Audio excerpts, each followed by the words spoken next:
Shalom. First and foremost, I'd like to give all honor, glory, and praise to Yahweh Ba'Hashem Yahawashi Ba'Hashem Rakadash. Double honors and respect to the elders and to the apostles of the Great Millstone. Give peace and blessing to all Akim that are preaching and teaching this word with 100% truth and sincerity. And unto the men, women, and children that are listening and learning. And unto the Bayah Dabadah, the elect house of David that is scattered abroad. I give you my utmost and sincere salutations. Okay? So what you see here on screen is Christian warrior training explodes as churches put faith in guns amidst a surge in violent attacks. Okay? So we all know that these churches, they're 9 times out of 10, not 10 times out of 10, they contradict themselves, and they're not true. They don't have the 100% truth. But now they're now that they're putting faith in Esau's blessing because of a surge of violent attacks amongst churches around America. So I'm going to read a little bit of this article and then, excuse me, and we're going to get some scripture here. So it says churchgoers are now arming themselves and signing up for warrior training before heading into weekly services, as violent attacks in houses of worship surge nationwide. So Sheepdog Church Security, founded by Chris Maloney in 2014, is one company that trains volunteer safety and security teams to protect houses of worship while keeping faith at the center. When he first founded the company, Maloney didn't have much competition, but 10 years later, church attacks are at an all-time high, and the protection industry is booming. It says Maloney has a background in the military and law enforcement. Initially ran a safety team at his own church in Minnesota. Since then, he's trained over 6,000 people in houses of worship nationwide. Okay, so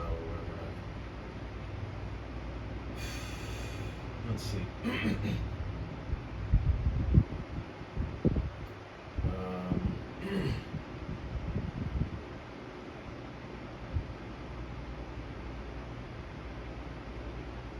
I'm trying to get more to the point because I don't want this to be too long. Okay, so let's see. It says here his advertisements include images of a handgun atop a Holy Bible, and he is billed as a protector of the people and guardian of the church. Okay. Let me see here. There we go. In Tennessee, one church held active shooter training for church pastors, and in Houston, spiritual leaders started getting security training after the Lakewood church shooting. Leaders at Clay's Mill Baptist Church in Kentucky have also organized a security conference. Idaho, in particular, has seen a significant increase in these teams, with residents reacting to threats against churches nationwide. There is no standardization for volunteer security teams, leading each service to vary in makeup. But consultants like Maloney offer advice on best practices, often drawing on law enforcement procedures adapted to the unique needs of churches. Okay, Steve Boyle, coordinator of the safety team at Canyon Springs Christian Church, praised Maloney's training for focusing on the specific security needs of churches, which often rely on volunteers. Keith Graves, a former police officer, now leads his church's security team and runs Christian Warrior Training, a website aimed at empowering churches with security knowledge. Graves has seen the number of security teams increase exponentially following threats like Hamas's attack on Israel and increased violence from individuals with mental illness. Everybody's nervous about the direction of what's going on in the world, and you have the same thing in the church, he told the Statesman. He says Maloney categorizes crimes against religious institutions into 2 categories. He told the outlet random crimes and targeted attacks.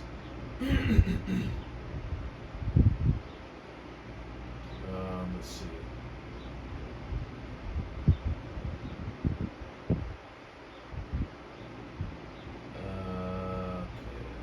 Okay. It says here.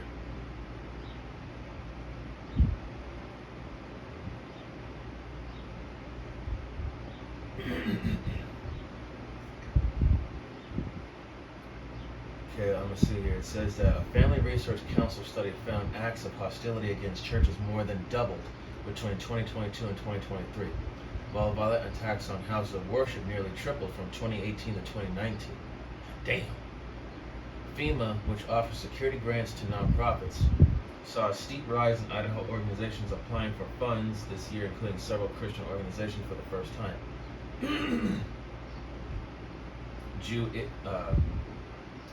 Jewish communities already familiar with the history of security threats and attacks have seen heightened vigilance since the 2018 Pittsburgh synagogue shooting that killed 11 people. Okay. And Maloney acknowledges that some congregations might resist the idea of security teams fearing an over-militarized presence. He said some religious congregants believe Christians should be pacifists and don't believe in using weapons to protect themselves. Others on the left have anti-gun sentiments.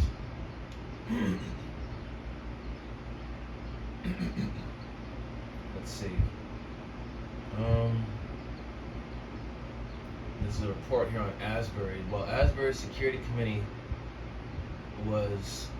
has worked with local police and updated the church's emergency plans in order to secure the premises, they have made the choice against arming guards or congregants. In Rochester, 351 people were injured in shootings last year, while 63 who died not too far from Asbury. So, in this article, there's accounts of shootings, of when and where it all happened, and of course the increased security measures and all that. But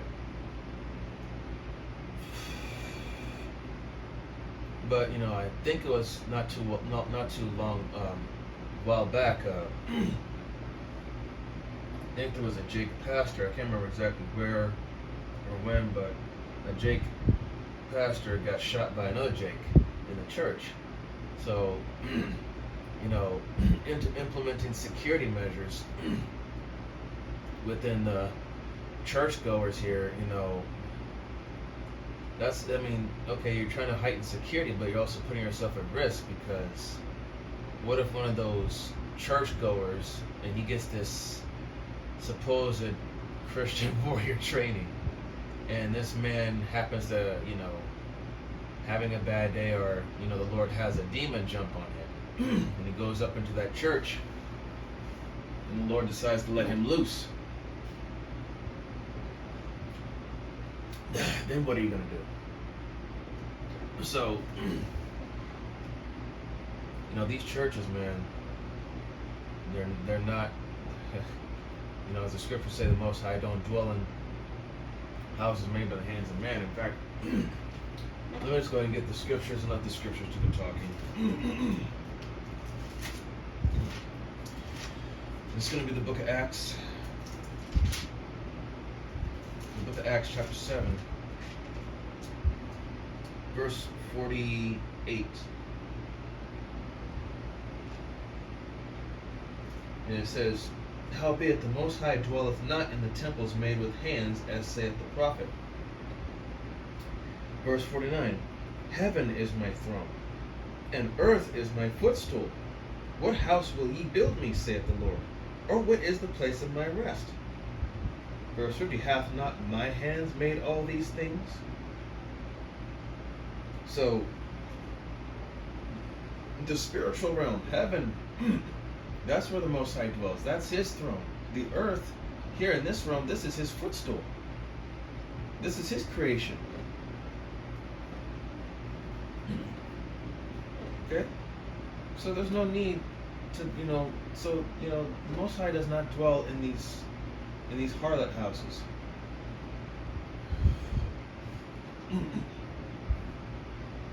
Verse 51, "Ye stiff-necked and uncircumcised in heart and ears, ye do always resist the Holy Spirit, as your fathers did, so do ye. Okay? So the Most High dwells within the heavenly realm, the spiritual realm, okay? He doesn't dwell within the very thing that he created. Well, he doesn't dwell in the earthly realm, okay? And now let me get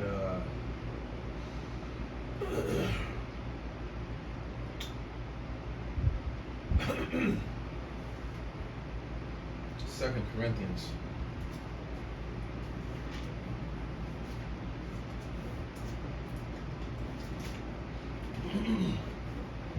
It's going to be 2 Corinthians chapter 10.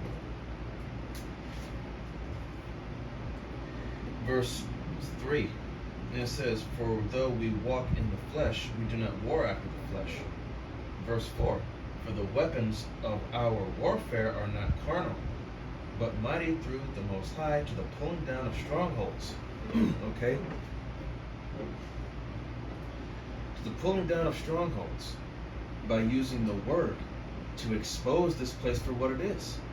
Okay, this word, this 100% truth, Yahweh Bashim Yahushai's doctrine, given unto GMS, the elders, Elder Apostle Tahar, Aramlab, Gabar, and Rakal, and the bishops, and the elders under them, all the way down to the newest brother, are teaching 100% truth given to GMS.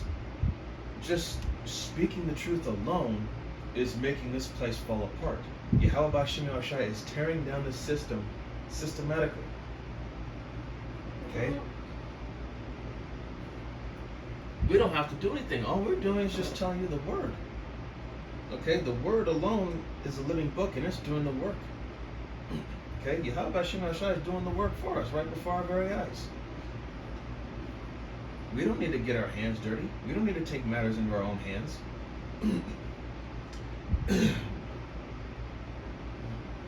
Verse 5, casting down imaginations and every high thing that exalteth itself against the knowledge of the Most High, and bringeth into captivity every thought to the obedience of Hamashiach. Okay? Casting down imaginations. Okay? Putting the prideful to shame. Okay? And bringing everything unto the obedience of Hamashiach. Yeah. Teaching 100% truth. You know, telling people what you've been taught is a lie. And putting your faith and trust in this system, it's only going to get you killed. In fact, this is Isaiah 31 and 1. It says, woe unto them that go down to Egypt for help, and stay on horses, and trust in chariots, because they are many, and in horsemen, because they are very strong. But they look not unto the Holy One of Israel, neither seek the Lord. So, you want to put your faith and trust in this system and how it does things, man, knowing that this place is falling apart, collapsing on itself. Okay? You know, as I said before, what if someone who seems, you know, physically and mentally able takes this training, and then one day he goes into one of these churches and he's, you know, the Lord puts that spirit on him just to start laying people out, or he starts attacking those of the church community outside of the church.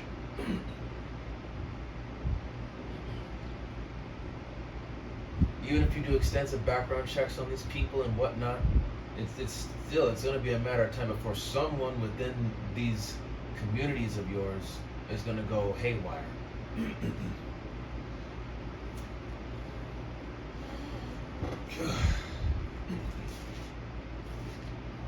Jeremiah. This is Jeremiah 23. 23 and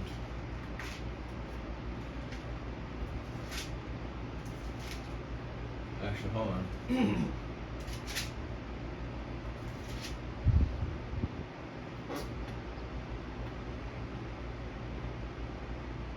Jeremiah 17:5. Thus saith the Lord, Cursed be the man that trusteth in man, and maketh flesh his arm, whose heart departeth from the Lord. So, putting your trust in man's inventions and making them your protection, relying on that gun that man is holding right here. Whose blessing is this? Whose blessing is this? This isn't our blessing. This is Esau's blessing.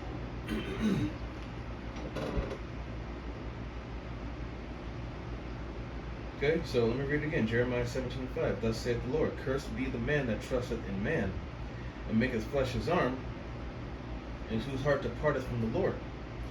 Verse 6. For he shall be like the heath in the desert, and shall not see when good cometh, but shall inhabit the parched places in the wilderness, in a salt land, and not inhabit it.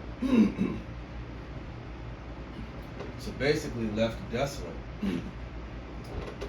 left with nothing, left out to hang and dry, and ultimately die.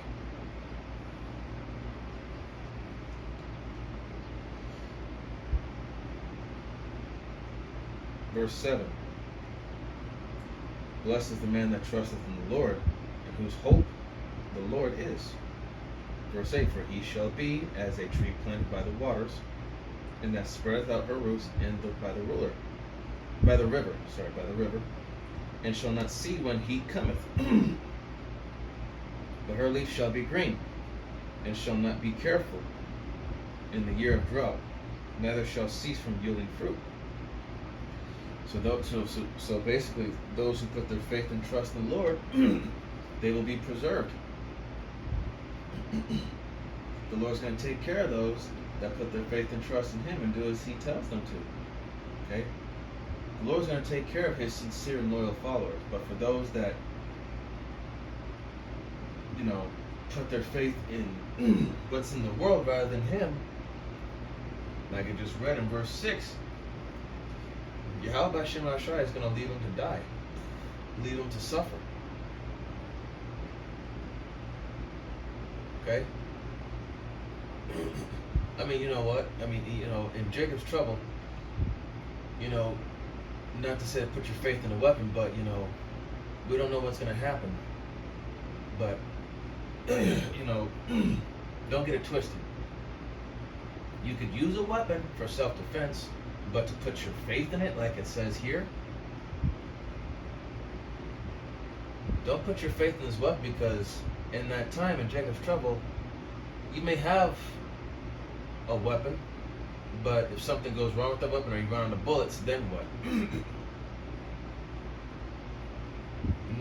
Like I said, this just applies to, everybody, Don't put your faith and trust in a blessing that's not yours. Remember, this is Esau's blessing. Okay, our blessing is this truth in the kingdom. Okay? Now we're going to go to Jeremiah chapter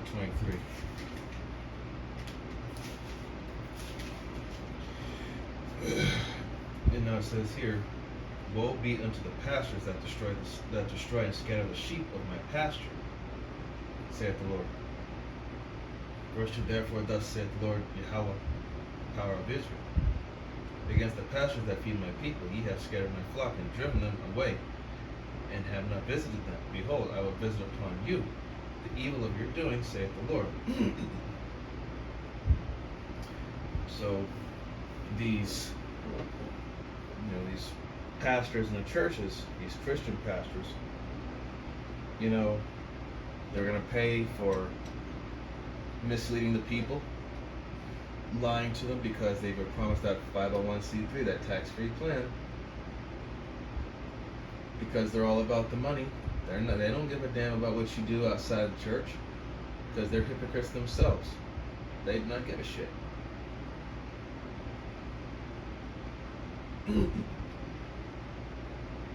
Verse 3, And I will gather the remnant of my flock out of all the countries whither I have driven them, and will bring them again to their folds, and they shall be fruitful and increase.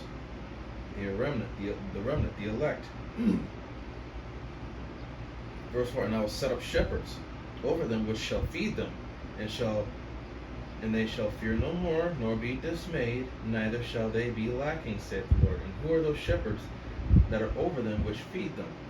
The prophets. Okay? We are the ones that are feeding our people with the truth. Okay? Which is the true soul food. Okay? They will not be dismayed, they will not be ashamed, they will not be afraid, because they will have the truth. And they will truly know what's going on. But this right here, this is putting faith in guns. Yeah, that ain't gonna work. Let me get Matthew.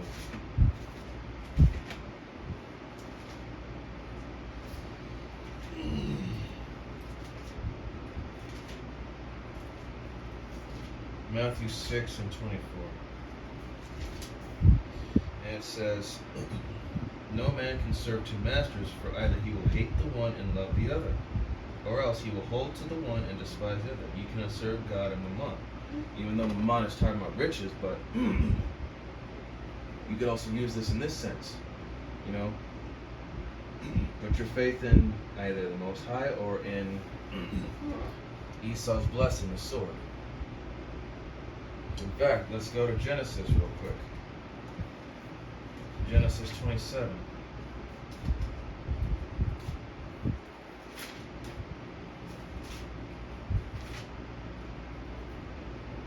Now it says here, Genesis 27. We'll go to verse 39. Since we get straight to the point. Genesis 27:39. And Isaac his father answered, said unto him, behold, thy dwelling shall be the fatness of the earth, and the dew of heaven from above. Verse 40, and by thy sword shalt thou live. And the sword is talking about the modern day gun. And back then, of course, the sword, you know, the ancient weapons, but in this modern time it's talking about this. This is the modern day sword, the gun. And by thy sword shalt thou live, and shalt serve thy brother, and it shall come to pass when thou shalt have the dominion, thou shalt break his yoke from off thy neck. So, this is Esau's blessing. It's not ours. But you know what?